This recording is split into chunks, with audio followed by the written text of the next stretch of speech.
If you're new here, my name is Dan and I make videos and stuff. If you're not subscribed yet, make sure you do so, and more importantly, make sure you hit that little bell to get notified on when my new videos are online. Now, if you're editing video and you use Premiere Pro and wonder why your beautiful footage is laggy and choppy, chances are you're editing footage from different cameras at 4K or higher, plus using different types of codec. And that's all going to take up more of your precious processing power on your computer. Want to know how to scrub through your playhead with buttery smoothness? It's easy, you just need to jump over to Final Cut.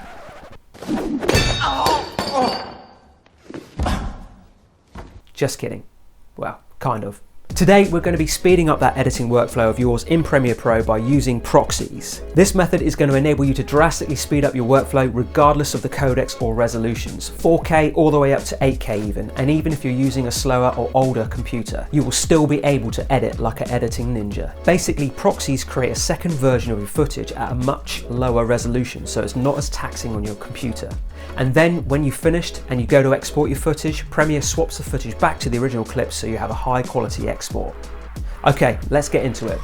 Say I wanted to do a multicam session with various stacked camera angles. I'm going to get major frame dropping issues and it would just be an absolute nightmare to scrub through the timeline, let alone edit it together. You get the gist. So let's create some proxies.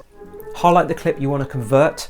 Right click, scroll down to Proxies and select Create Proxies. The format I tend to use is QuickTime and the presets I use is ProRes Low Resolution. Another option is H.264, it's totally up to you, but I always like to work in ProRes whenever I can.